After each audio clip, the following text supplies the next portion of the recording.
വെച്ചുകൊണ്ട് നീ കടന്നു വന്ന് അവിടെ പ്രസംഗിക്കണം, പ്രാർത്ഥിക്കണം, നിന്റെ പ്രസംഗം കേൾക്കുവാൻ അവിടെ അവരെല്ലാവരും തയ്യാറായി നിൽക്കുന്നുവെന്ന് പറയുമ്പോൾ പത്രോസ് അവൻ ദൈവാത്മാവിന് കീഴ്പ്പെട്ട് അവിടേക്ക് അവരോടൊപ്പം കടന്നു ചെന്നു. അവിടെ ദൈവത്തിന്റെ അവൻ ദാസനായ കൊർന്നല്യോസിനെ കാണുകയാണ്. കൊർന്നല്യോസിനോട് ചോദിക്കുമ്പോൾ കൊർന്നല്യോസ് പറയും, നിന്റെ പ്രസംഗം കേൾക്കുവാൻ ഞങ്ങൾക്ക് താല്പര്യമുണ്ടോ? അപ്പോൾ പത്രോസ് എഴുന്നേറ്റിരുന്ന് അവരോട് പ്രസംഗിക്കുവാനിടയായി. അവൻ കർത്താവായ യേശു ക്രിസ്തു ഭൂമിയിലേക്ക് കടന്നു വന്നു.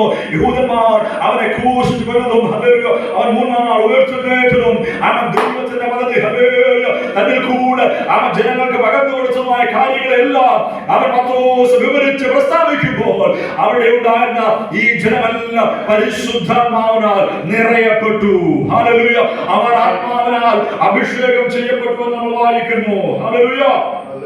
അവൻ 44 വാക്യങ്ങളിൽ ഈ വാക്ക് പത്രോസ് പ്രസ്താവിക്കുമ്പോൾ തന്നെ വചനം കേട്ട് എല്ലാവരുടെ മേലും പരിശുദ്ധാത്മാവ് അവൻ വന്നു. അവർ അന്യഭാഷകളിൽ സംസാരിക്കുന്നതും അവൻ ദൈവത്തെ ബഹുദീകരിക്കുന്നതും കേൾക്കിയാൽ പത്രോസിനോട് കൂടെ വന്ന പരിച്ഛേദനക്കാരായ വിശ്വാസികൾ പരിശുദ്ധാത്മാവൻ ദാനം ജാതികളുടെ മേലും പകരപ്പെടുന്നത് കണ്ട് വിസ്മയിച്ചു.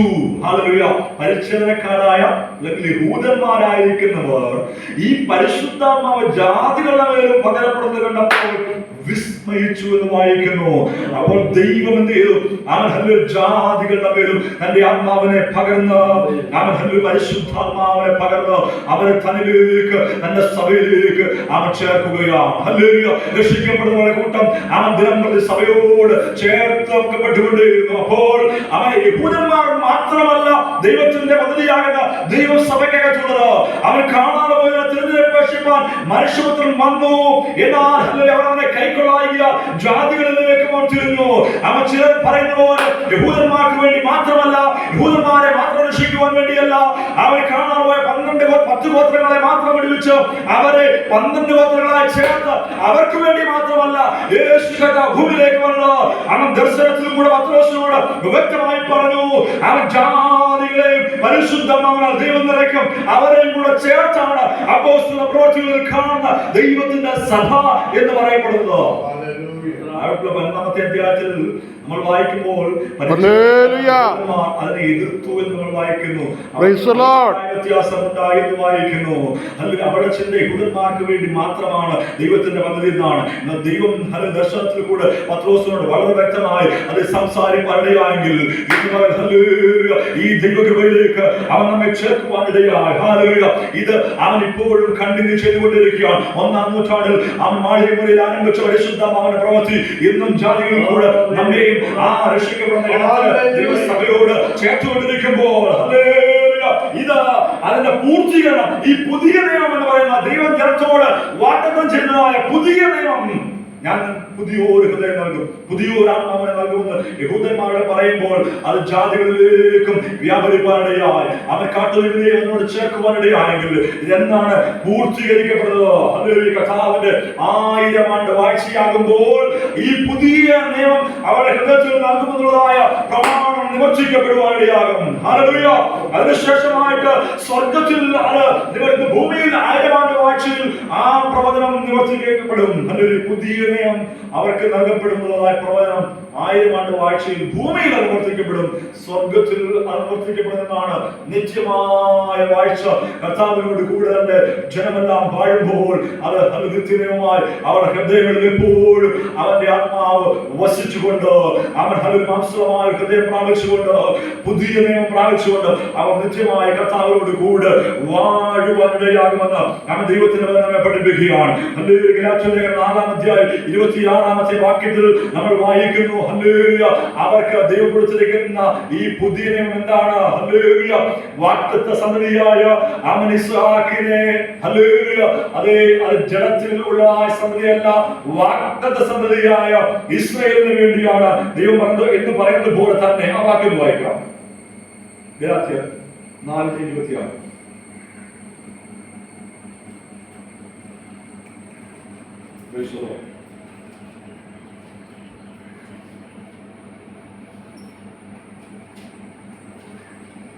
Hallelujah.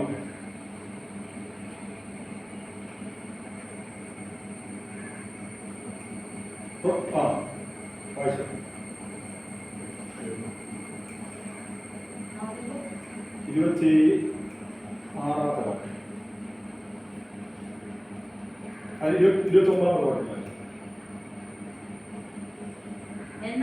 അന്ന് ജലപ്രകാരം ജനിച്ചവൻ ആത്മപ്രകാരം ജനിച്ചവനെ ഉപദേശിച്ചതുപോലെ ഇന്നും കാണുന്നു.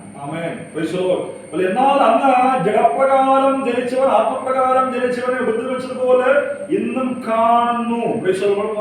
ചിന്തിച്ചായിരുന്നു, അവൻ ഈ ആത്മാവിനെ പകരപ്പെട്ട് കഴിഞ്ഞപ്പോൾ അവൻ യഹൂദന്മാരായ പരിച്ഛേദനക്കാർക്ക് എന്തുണ്ടായി?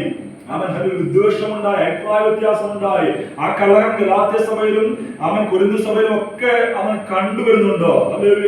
എന്നാൽ ദൈവത്തിന്റെ ആത്മാവ് എഴുതിയിരിക്കുന്ന നാമോ സഹോദരന്മാരെ ഇസ്ഹാക്കിനെ പോലെ വാഗ്ദത്തത്താൽ ജനിച്ച മക്കളാകുന്നു. അപ്പോൾ നാം ഓരോരുത്തരും വാഗ്ദത്തത്താൽ ജനിച്ച മക്കളായ ജഡപ്രകാരമുള്ള ജഡസന്തതിയല്ല, അത് ഇസ്രായേലാണ്.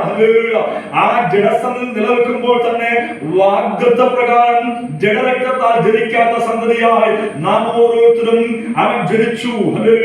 അന്ന് ആ ജഡസന്തതിയും വാഗ്ദത്ത സന്തതിയും തമ്മിൽ അവൻ എതിർപ്പുണ്ടായിരുന്നത് പോലെ തന്നെ ഇന്നും സഭയ്ക്കകത്ത് ആ എതിർപ്പിനെ അന്ന് കണ്ടുവെന്നാണ് അവനോട് നമ്മൾ വായിച്ചത്. അപ്പോൾ വാഗ്ദത്ത സന്തതിയായി തന്റെ ജനമായ നമ്മെ ഓരോരുത്തരെയും കർത്താവിന്റെ സഭയോട് ചേർത്ത് ബന്ധിച്ചിരിക്കുകയാണ്. അതുകൊണ്ട് നമ്മൾ മുമ്പ് ജാതികളായ എഫെസ്യർ 2-ാം അധ്യായത്തിൽ നമ്മൾ പഠിക്കുമ്പോൾ മുമ്പ് ഈ ലോകത്തിന്റെ കാലങ്ങളെയും കാലഗതികളെയും അവൻ അനുസരണക്കേടുന്ന മക്കളിൽ ഇപ്പോൾ വ്യാപരിക്കുന്ന ആത്മാവിനെയും അനുസരിച്ച് നമ്മൾ നടന്നവരായിരുന്നു. എന്നാൽ അതിൽ നിന്ന് ദൈവം നമ്മളെ വിടുവിച്ച അവൻ ദൈവത്തിന്റെ ആത്മാവിനെ വിധേയപ്പെട്ട് ജീവിക്കുവാൻ ദൈവം നമ്മെ ഒരുക്കി. കാലങ്ങളെയും കാലഗതികളെയും അനുസരിച്ച് മുമ്പ് ഈ ലോകത്തിൽ ദൈവമില്ലാത്തവരായിരുന്നു. അവൻ വിചാരത്തിന്റെ ബന്ധനങ്ങൾക്ക് കാലങ്ങൾക്ക് കാലഗതികളെ അനുസരിച്ച് അന്യ ദൈവങ്ങളെ സേവിച്ച് മുൻപോട്ട് പോയ ജനത്തെയാണ് എഫെസോസിലുള്ള സഭയെ പറ്റി അവിടെ രേഖപ്പെടുത്തിയിരിക്കുന്നത്. അവരെയാണ് വിളിച്ച് വേർതിരിച്ച് അവൻ ദൈവത്തിന്റെ രാജ്യത്തിലാക്കിയിരിക്കുന്നത്. അപ്പോൾ അവൻ ദൈവസഭ എന്ന് പറയുന്നത് യഹൂദന്മാർ മാത്രമല്ല, ജാതികളും കൂടെ ചേർന്നതാണ്. ദൈവമില്ലാതെ ജീവിച്ച ജനങ്ങൾ, ആ കാലങ്ങളെയും കാലഗതികളെയും അനുസരണക്കേടുന്ന മക്കളിൽ വ്യാപാരിക്കുന്ന ആത്മാവിനെ അനുസരിച്ച് നടന്നായ ജനത്തെ എല്ലാം കൂടെ ചേർത്താണ് ദൈവത്തിന്റെ സഭയെ അവൻ പണിയുവാനിടയായത്. ക്രിസ്തു മൂലക്കല്ലായി അവൻ നമ്മെ ഓരോരുത്തരും ജീവനുള്ള കല്ലായി അപ്പോസ്തലന്മാരും പ്രവാചകന്മാരും അവൻ ഉപദേശകന്മാരും എന്നിങ്ങനെ അവൻ 5 വിധമായ സത്യങ്ങൾ നൽകിക്കൊണ്ട് അവൻ ദൈവത്തിന്റെ സഭയെ പണിത് എടുത്തുകൊണ്ടിരിക്കുകയാണ്. ഹല്ലേലൂയ. അപ്പോൾ ഈ പുതിയ നിയമത്തെ ജനത്തിന്റെ ഹൃദയത്തിൽ ദൈവം കൊടുക്കുന്നുള്ള വാഗ്ദത്തം അത് നമ്മളിൽ കൂടെ ആണ് നിവർത്തീകരിക്കപ്പെടുവാൻ ഇടയായത്. അബ്രഹാമിൽ കൂടെ അവൻ ലോകത്തിലുള്ള സർവ്വ ജനങ്ങളും അനുഗ്രഹിക്കപ്പെടുന്ന ഒരു വാഗ്ദത്തം. ഹല്ലേലൂയ. അബ്രഹാമിന്റെ സന്തതിയായി ക്രിസ്തു യേശുവിൽ കൂടെ സകല ജാതികൾക്കും അനുഗ്രഹിക്കപ്പെടുവാനുള്ള ഒരു വാഗ്ദത്തമാണ് കർത്താവ് കൊടുത്തത്. അവൻ കർത്താവ് യേശു ക്രിസ്തു ആ വാഗ്ദത്തം നിവർത്തീകരിച്ചുവെങ്കിൽ ഇന്ന് പകൽ ദൈവത്തിന്റെ മക്കളെ നാം ഓരോരുത്തരും ഈ ദൈവപാഠപീഠത്തിലായിരിക്കുന്നത് അവന്റെ കൃപയാണ്. ഹല്ലേലൂയ. അവൻ കൃപയാൽ നമ്മെ വീണ്ടെടുക്കുവാനിടയായി, അവന്റെ കൃപയിലേക്ക് അവൻ നമ്മെ ചേർക്കുവാനിടയായെങ്കിൽ ഇന്ന് പകൽക്കാല ദൈവകരങ്ങളിലേക്ക് നമുക്ക് നമ്മെ തന്നെ ഒന്ന് സമർപ്പിച്ചു കൊടുക്കാം.